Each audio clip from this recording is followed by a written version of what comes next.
Les derniers soldats français ont quitté ce jeudi 30 janvier 2025 le territoire tchadien en application de la rupture des accords de coopération militaire entre les deux pays. Selon un communiqué de l'état-major tchadien, les 3 bases de contingents français ont été officiellement rétrocédées à l'armée tchadienne, marquant ainsi la fin de la présence militaire française au Tchad. Ce départ complet et sans incident a été salué par les autorités et les populations.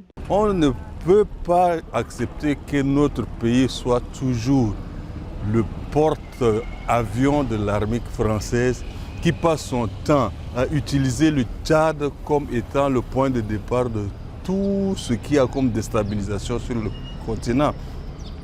C'est à partir du Tchad qu'on a fabriqué la guerre du Biafra et c'est l'armée française.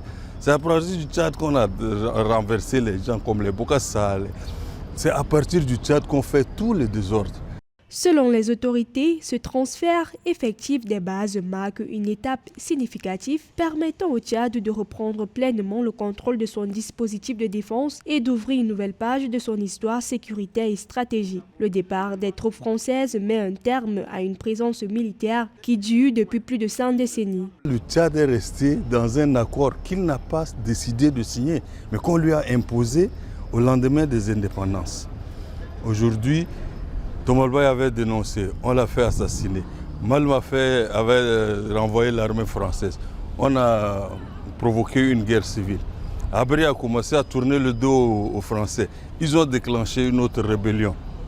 Aujourd'hui, on ne peut plus rester dans cette peur permanente que la France inspire à partir de ces bases qu'elle a en Afrique. La fermeture des bases étrangères illustre bien une reconfiguration des relations entre le Tchad et ses partenaires internationaux, mettant en avant une volonté affirmée de sa souveraineté en matière de défense. Les autorités tchadiennes ont assuré que l'armée nationale tchadienne est pleinement préparée à assumer la gestion des infrastructures récupérées.